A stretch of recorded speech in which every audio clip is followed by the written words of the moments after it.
Bonjour et bienvenue dans nos perspectives financières d'aujourd'hui. Rejoignez-nous aujourd'hui pour notre analyse du monde financier. Rejoignez-nous aujourd'hui pour des dernières informations sur les marchés. Thomas va nous aider aujourd'hui depuis la salle des marchés. Pascal Gauthier, PDG et président du fabricant de portefeuilles cryptographiques Matériel Ledger, a annoncé que l'entreprise réduirait ses effectifs de 12%.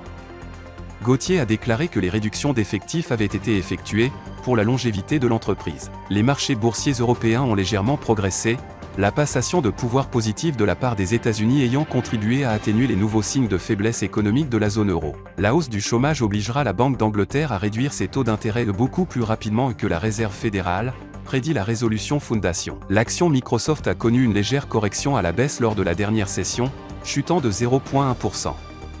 L'indicateur CCI donne un signal baissier, ce qui correspond à notre analyse technique globale. La dernière session a vu l'euro gagner 0,4% par rapport au dollar.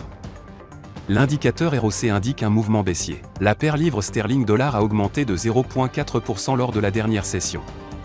L'indicateur MACD donne un signal baissier. La paire dollar australien-dollar a augmenté de 0,6% lors de la dernière session.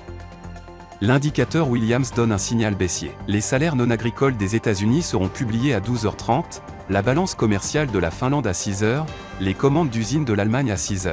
L'indice coïncident du Japon sera publié à 5h, le salaire horaire moyen des États-Unis à 12h30, les positions net NC de la CFTC de la Grande-Bretagne à 20h30. Nous espérons que vous avez apprécié nos perspectives du marché d'aujourd'hui.